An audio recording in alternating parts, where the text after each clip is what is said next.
சோழவந்தான் சட்டப்பேரவை தொகுதி நிர்வாகிகள் அளவிலான கூட்டத்தினுடைய தலைவர், மதுரை மாவட்டத்தினுடைய ஆற்றல் மிகுந்த மாவட்ட கழக செயலாளர், மாண்புமிகு பத்திரப்பதிவு மற்றும் வணிக வரித்துறையினுடைய அமைச்சர்,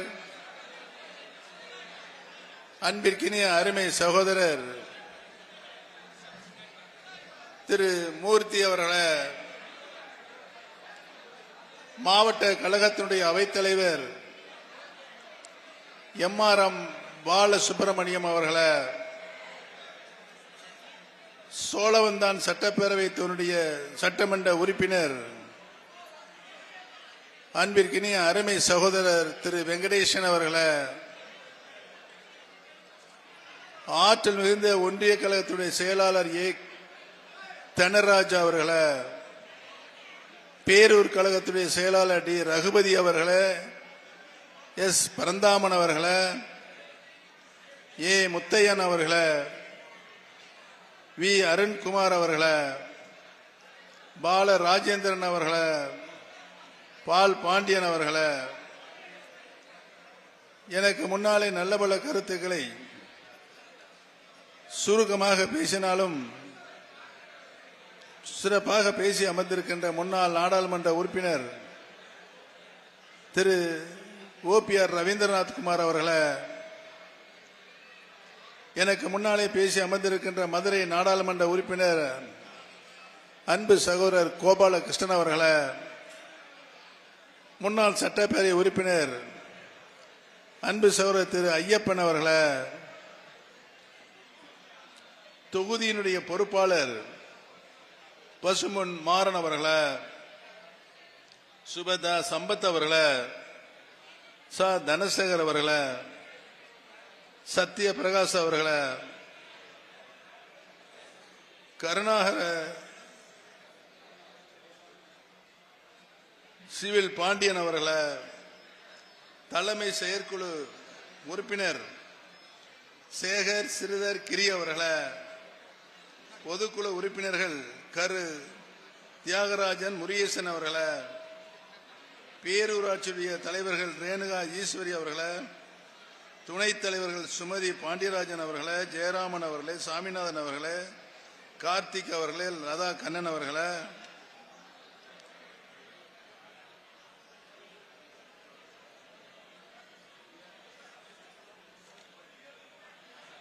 வக்கீல் முருகன் அவர்களை, கோகுல்நாத் அவர்களை, எம்.ஆர்.எம்பி. முரளிதரன் அவர்களை, இங்கு வருகை புரிந்திருக்கின்ற மாநில நிர்வாகிகளே, மாவட்ட நிர்வாகிகளே, பொறுப்பாளர்களே, ஆற்றல் மிகுந்த ஒன்றிய கழகத்தினுடைய நிர்வாகிகளே, பொறுப்பாளர்களே, ஆற்றல் மிகுந்த நகர்கழகத்தினுடைய நிர்வாகிகளே, பொறுப்பாளர்களே, ஆற்றல் மிகுந்த பேரூர் கழகத்தினுடைய நிர்வாகிகளே, பொறுப்பாளர்களே, வருகை புரிந்திருக்கின்ற கிளைக்கழகத்தினுடைய செயலாளர்களே, பொறுப்பாளர்களே, திரளாக கலந்து கொண்டு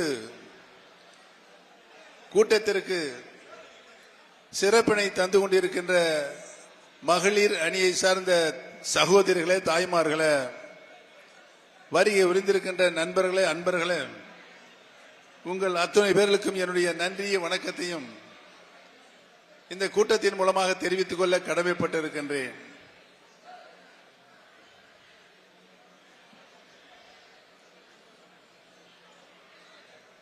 தொண்டர்களின் உரிமையை பாதுகாக்கின்ற, மீட்டுத் தருகின்ற கழகமாக செயல்பட்டுக் கொண்டிருந்த எங்களை தாயன்போடு கழகத்தில் இணைத்து செயல்படுகிற வைத்த நம்முடைய கழகத்துடைய தலைவர் மாண்புமிகு முதலமைச்சர் அவர்களுக்கு என்னுடைய நன்றியும் வணக்கத்தையும் இந்த நல்ல கூட்டத்திலே தெரிவித்துக் கொள்ள கடமைப்பட்டிருக்கின்றேன். இன்று இங்கு இப்பொழுது உங்களை எல்லாம் காணுகின்ற ஒரு நல்ல வாய்ப்பினை என் வாழ்நாளில் உருவாக்கி தந்திருக்கின்ற கழகத்தினுடைய தலைவர் அவர்களுக்கு நாங்கள் நன்றி கடன் பட்டிருக்கிறோம் என்பதனை இந்த கூட்டத்தின் மூலமாக தெரிவித்துக் கொள்ள கடமைப்பட்டிருக்கின்றேன். நடைபெற இருக்கின்ற தேர்தல் இந்த நடைபெற இருக்கின்ற இந்த தேர்தலில் யார் நல்லாட்சி தந்த முதலமைச்சர், யார் மக்கள் திட்டங்களை நாட்டு மக்களுக்கு அர்ப்பணித்த முதலமைச்சர், யார் ஆட்சியில் தமிழகம் அனைத்து துறைகளிலும் முன்னேற்றமடைந்த நிலையில் இருக்கிறது, யார் ஆட்சியில் தமிழ்நாடு பொருளாதாரம் இந்தியாவில் இருக்கின்ற மற்ற மாநிலங்களை காட்டிலும் தமிழகம் முதல்நிலை மாநிலமாக வருவதற்கு கடமையினொருவர் கடமையாற்றிய முதலமைச்சர் யார்? இவைகளுக்கெல்லாம் மக்கள் நல திட்டங்கள் என்று சொன்னால் அந்த திட்டங்களுக்கு திட்டத்தினுடைய பலன் அதை பெறுகின்ற மக்கள் நேரடியாக மக்களுடைய திருக்கரங்களுக்கு கிடைக்க செய்கின்ற ஆட்சியை பார்த்து பார்த்து மக்களுக்கு ஆற்றிய முதலமைச்சர் யார்? இந்த நிலையில் தான் நடைபெற இருக்கின்ற சட்டமன்ற பொதுத் தேர்தல். இந்த சட்டமன்ற பொதுத் தேர்தலில் 5 ஆண்டு காலம் ஒரு சிறப்பான ஆட்சியை நாட்டு மக்களுக்கு தந்த ஒரே முதலமைச்சர் நம்மளுடைய தளபதி தான் என்பதை இன்றைக்கு நாடு கண்டிருக்கிறது. உதாரணத்திற்கு சொல்ல வேண்டும் சொன்னால், மத்தியில் ஆண்டு கொண்டிருக்கின்ற மத்திய அரசு, ஒன்றிய அரசு, அவருடைய ஆட்சியில் பொருளாதார முன்னேற்றம் சதவீதம் 8% கீழாக தான் இருக்கிறது.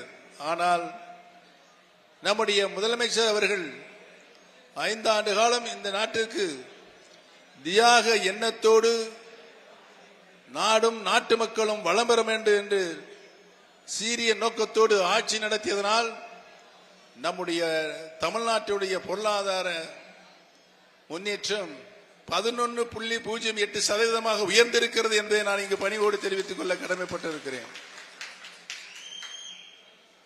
ஒரு நாடு முன்னேற்றம் அடைய வேண்டும் என்று சொன்னால் அனைத்து நிலைகளிலும் பொருளாதார முன்னேற்றமாக வேண்டும்.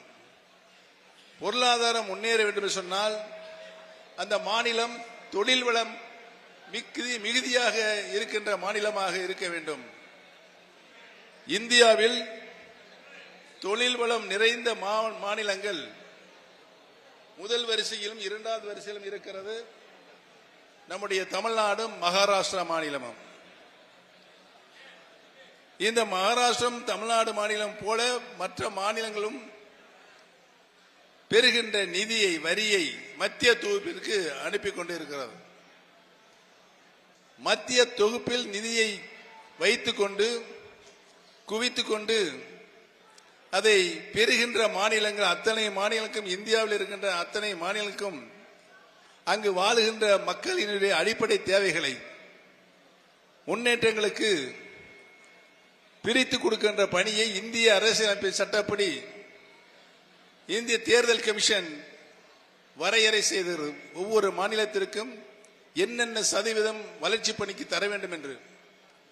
அந்த வகையில் கடந்த 3 ஆண்டுகளாக நிதி கமிஷனால் பரிந்துரைக்கப்பட்ட நம்முடைய தமிழகத்திற்கு 40% பணி நிதி தர வேண்டும். ஆனால் மத்திய அரசு தந்தது 4% தான். என்ன கொடுமை பாருங்கள். இதனால் தான் நம்முடைய தலைவர் அவர்கள், நீங்கள் நிதி தந்தாலும் சரி, தரவில்லை என்றாலும் சரி, என் மக்களுக்கு மாநிலத்தினுடைய சொந்த நிதி ஆதாரத்தினை கொண்டு என்னால் அறிவிக்கப்பட்ட மக்கள் நல திட்டங்களுக்கும் உங்களால் அறிவிக்கப்பட்ட திட்டங்களுக்கும் சேர்த்தே நான் நிதி தந்து தமிழகத்தை இந்தியாவிலே முதல்நிலை முன்னிலை மாநிலமாக உருவாக்கி காட்டுவேன். நீங்கள் என்ன அச்சுறுத்தல் தந்தாலும் தமிழகம் தலை குனியாது. நீங்கள் எவ்வளவு மிரட்டினாலும் உருட்டினாலும் எம் மக்களுக்கு நான் ஆற்ற வேண்டிய கடமைகளை மாநில சுயாட்சியினுடைய அடிப்படையில் தந்து இந்தியாவிலே தமிழகத்தை முதல்நிலை மாநிலமாக உருவாக்கி காட்டுவேன் என்று சூளுரைத்துதான் நம்ம தமிழகத்துடைய பொருளாதார நிலையை 11.08 கடந்த 12 ஆண்டுகளில் இந்த அளவுக்கு பொருளாதார நிலை உயர்ந்த மாநிலம் எந்த மாநிலத்திலும் இல்லை என்ற நிலையை தமிழகம் தான் அடைந்திருக்கிறது என்பதை நான் இங்கு பணிவோடு தெரிவித்துக் கொள்ள கடமைப்பட்டிருக்கிறேன்.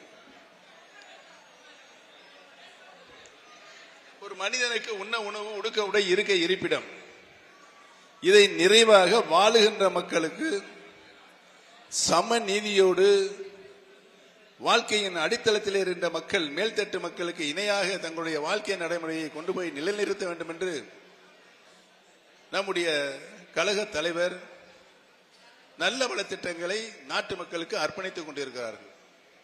அந்த திட்டம் தொலைநோக்கு பார்வையோடைய கூடிய திட்டங்கள்.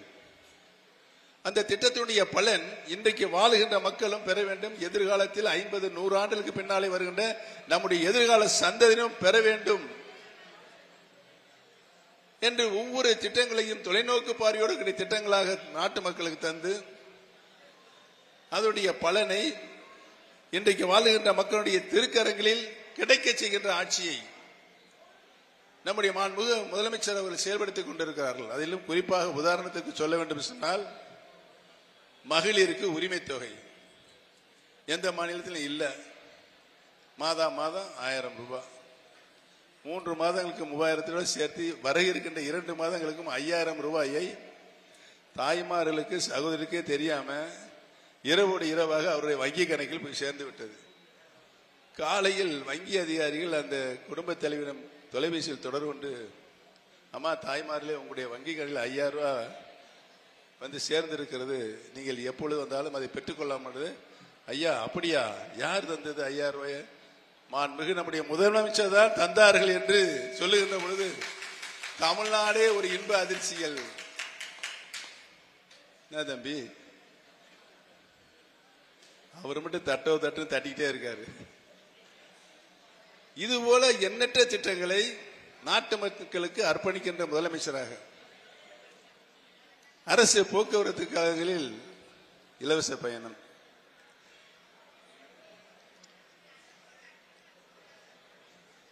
தமிழகத்தில் நாடு சுதந்திரம் அடைந்திருக்கு பின்னால மேற்கு மாநிலங்கள், வட மாநிலங்கள் தான் தொழிற்சாலைகள் நிறுவப்படுகின்ற மாவட்டங்களாக இருந்தது.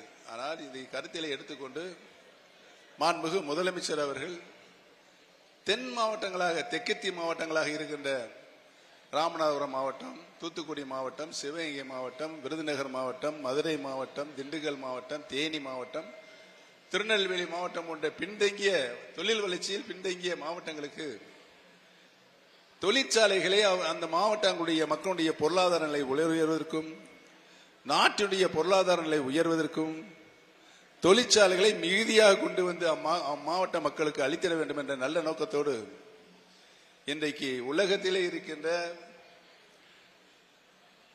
முதலீட்டாளர்கள், பணத்தை மிகுதியாக வைத்திருக்கின்ற முதலீட்டாளர்களை இங்கு அழைத்து வந்து மாநாடு நடத்தி லட்சக்கணக்கான கோடி ரூபாய்களை தொழிற்சாலை நிறுவதற்கு நல்ல வள நடவடிக்கைகளை நம்முடைய முதலமைச்சர் எடுத்திருக்கிறார்கள் என்பதனை நான் இங்கே பணிவோடு தெரிவித்துக் கொள்ள கடமைப்பட்டிருக்கிறேன். வருகின்ற காலங்களில் நம்முடைய இளைஞர்கள், படித்தவர்கள், உடல் உழைப்பினை கொண்டவர்கள் வெளிநாடுகளுக்கோ இல்ல வெளி மாநிலங்களோ சென்று வேலை வாய்ப்பினை தேடிக்கூடிய நிலை இருக்காது. நம் மாவட்டத்திலேயே, நம் மாநிலத்திலேயே வேலை வாய்ப்பை பெறுகின்ற ஒரு நல்ல ஆரோக்கியமான சூழல் இங்கு உருவாகும் என்பதனையும் நான் இங்கு தெளிவோடு தெரிவித்துக் கொள்ள கடமைப்பட்டிருக்கின்றேன். இங்கே எனக்கு முன்னாலே பேசியவர்கள் சொன்னார்கள், எடப்பாடி பழனிசாமியை பற்றி இங்கே சொன்னார்கள். எடப்பாடி பழனிசாமி தனக்கு முதலமைச்சர் பதவியை தந்தவரையே அவருக்கு நன்றியாக இருந்தாரா என்றால் இல்லை. நான் உங்களால் முதலமைச்சர் ஆகவில்லை என்று நன்றி கெட்டதனமாக பேசுகின்ற ஒரு மனிதர் இந்த அரசியலில், தமிழ்நாட்டு அரசியலில் இருக்கிறார் என்று சொன்னால் அது எடப்பாடி பழனிசாமி தான். தமிழக மக்கள் அனைவரும் அவர் எப்படி பதவியை பெற்றார் என்றால், நீங்களெல்லாம் அடிக்கடி சொல்லுவீங்க, ஊர்ந்து ஊர்ந்து ஊர்ந்து போய் காலை தொட்டு முதலமைச்சர் பதவியை பெற்றுக்கொண்டு முதலமைச்சர் பதவியை தந்தவரையே எதையோ பார்த்து குறைக்கிறது நான் சொல்ல முடியாது, சொல்லக்கூடாது. அந்த நிலைக்கு ஒரு பண்பாடு இல்லாத ஒரு ஆள் நான் செய்த மிகப்பெரிய அரசியல் தவறு என்ன என்று சொன்னால், பழனிசாமி 4.5 வருடம் தமிழகத்தினுடைய முதலமைச்சராக இருப்பதற்கு நான் தந்த ஆதரவினால் தான் அவர் இருந்தார் என்பதனை கூட மறந்து, அம்மா அவனை எனக்கு 2 தடவை முதலமைச்சர் பதவி கொடுத்தாங்க. அவங்க முதலமைச்சர் பொறுப்பில் இல்லாத சூழ்நிலை ஏற்பட்ட பொழுது திரும்பவும் அவர்களுக்கு அந்த பொறுப்பிற்கு ஏற்றுக்கொள்வதற்கு தகுதி இருக்கிறது என்று வந்தவுடன் அப்படியே தங்க தாம்பலத்தில் வச்சு அம்மாட்டி கொடுத்து வந்தேன். மீண்டும் சின்னம்மாவில் தான் இவருக்கு முதலமைச்சர் பதவி கொடுத்தாங்க. என்ன நடந்தது? உங்களால் நான் முதலமைச்சர் ஆகவில்லை என்று சொல்லுகின்ற ஒரு நன்றிகெட்ட அரசியல்வாதி யார் என்று சொன்னால், இன்றைக்கு தமிழகத்தில் அவர் மீண்டும் இந்த தேர்தலில் கூட்டணி அமைச்சு அவர் ஒரு கூட்டணி அமைச்சிருக்காரு. அந்த கூட்டணி சார்பாக தமிழ்நாடு முழுவதும் வரப்போறாராம். அப்படித்தான் 2021 தேர்தல் அறிவிச்சோன்னு இவர் தேர்தல் பிரச்சாரத்துக்கு போயிட்டாரு. நம்ம பத்திரிகை தொலைக்காட்சி நபர்லாம் நம்ம தளபதியை பார்த்து, ஐயா எடப்பாடி பழனிசாமி தேர்தல் பிரச்சாரத்துக்கு போயிட்டாரு, நீங்க எப்ப போக போறீங்கன்னு கேட்டாங்க. எடப்பாடி பழனிசாமி தேர்தல் பிரச்சாரம் போயிட்டாரா, உறுதியாக நான் மகத்தான வெற்றி விட்டு முதலமைச்சராக வருவேன் என்று அன்றைக்கே 2007 நம்முடைய தளபதி அவர்கள் சொன்னார்கள். ஏனென்று சொன்னால், எடப்பாடி பழனிசாமி கழக நிரந்தர அனைத்து இந்திய அன்னார முன்னேற்ற கழகத்துக்கு நிரந்தர பொதுச் செயலாளர் மாண்புமிகு அம்மாவில் இருந்தபோது நிரந்தர பொதுச் செயலாளர் மாண்புமிகு அம்மாவில் தான் என்று பொதுக்குழுவில் தீர்மானம் போட்டதை தூக்கி எறிந்துவிட்டு தனக்குத்தானே பொதுச்செயலாளர் பட்டம் சுட்டிக் கொண்டு வர இருக்கின்ற தேர்தலை எதிர்நோக்கி இருக்கின்ற நான் தான் முதலமைச்சர் வேட்பாளர் அறிவிக்க வேண்டும் என்று சர்வாதிகாரமாக தன்னுடைய அடிமைகள்லாம் வச்சு பேச வைத்து அவர் பொதுச் செயலாளர் ஆனார். முதலமைச்சர் அவர்தான் என்று அறிவிக்க செய்து தேர்தலை சந்தித்தார். எத்தனை தேர்தல் இங்க பேசியதெல்லாம் சொன்னார்கள். 10 தேர்தல், 10 தேர்தல், நாடாளுமன்ற தேர்தல் 2 தேர்தல், 2 பொது தேர்தல், சட்டமன்ற தேர்தல், ஊரக உள்ளாட்சி தேர்தல், இடைத்தேர்தலில் 10 தேர்தலிலும் மற்ற மக்கள் ஏற்றுக்கொள்ள முடியாத நபர் ஒருவர் தமிழகத்திற்கு இருக்கிறார் என்று சொன்னால் அது எடப்பாடி பழனிசாமி தான். 10 தேர்தலிலும் படுதோல்வி பழனிசாமியாக தான் தோல்வி அடைந்தார். அந்த அளவுக்கு அவர் மீது மக்களுக்கு நம்பிக்கை இல்லாத ஒரு சூழல் ஏற்பட்டது. ஒன்று, தான் நிரந்தரமாக எல்லா பதவிகளிலும் இருக்க வேண்டும் என்ற எண்ணத்தில் தான் அவர் ஒவ்வொரு அரசியல் நடவடிக்கையும் இருக்கிறதே மக்கள் உன்னிப்பாக கவனித்தது. அவருக்கு படுதோல்வியைத்தான் பரிசாக தந்து கொண்டிருக்கின்றார்கள் மக்கள் என்பதையும், வர இருக்கின்ற சட்டமன்ற தேர்தலில் அனைத்து நிலைகளிலும் இருந்து மக்களின் நலனை பற்றியும் மக்களுடைய நாட்டுடைய வளர்ச்சியை பற்றியுமே சிந்தித்து செயல்படுகின்ற முதலமைச்சராக இருக்கிற நம்முடைய தளபதி அவர்கள் தான் மீண்டும் தமிழகத்தினுடைய முதலமைச்சராக வர வேண்டும் என்று மக்கள், தமிழ்நாடு முழுவதும் இருக்கின்ற மக்கள் முடிவெடுத்து விட்டார்கள். ஒன்றை மட்டும் சொல்லிக் கொள்கிறேன். பேரறிஞர் அண்ணா அவர்கள்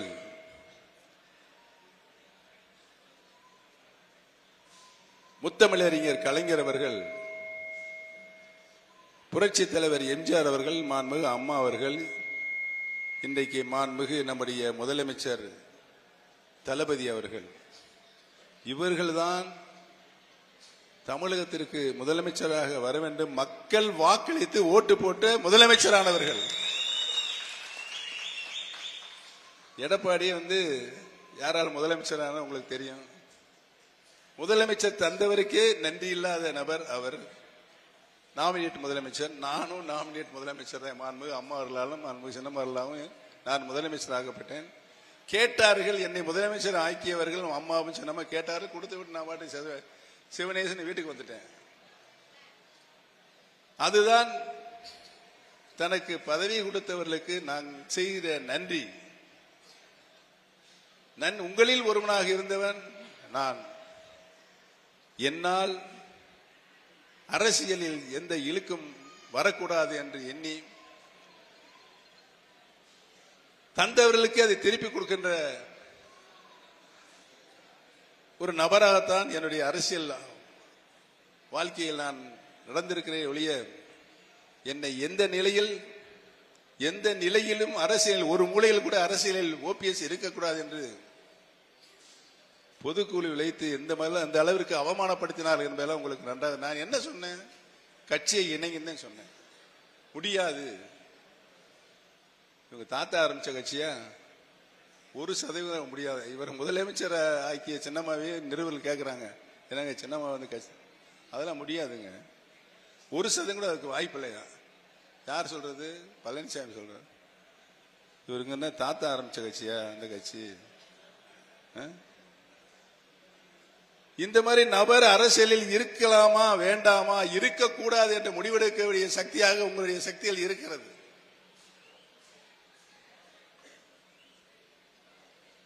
வர இருக்கின்ற தேர்தல் சட்டமன்ற தேர்தல், அந்த சட்டமன்ற தேர்தலில் நம்மளுக்கு ஒரே இலக்கு தொடரட்டும் ஸ்டாலின், தமிழ்நாடு வெல்லட்டும்.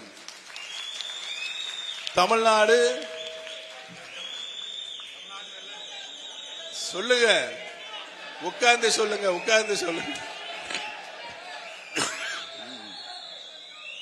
தமிழ்நாடு இன்னும் சவுண்டா சொல்லுங்க.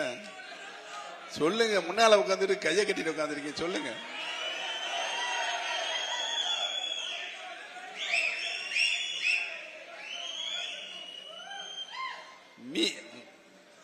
ஆட்சி நடத்தி கொண்டிருக்கின்ற மாண்புமிகு முதலமைச்சர் அவர்கள் 2ஆம் முறையாகவும் தமிழகத்தினுடைய முதலமைச்சராக வர வேண்டும் என்ற நிலைக்கு நாம் அவர்களை கொண்டு போய் நிலைநிறுத்த வேண்டும்.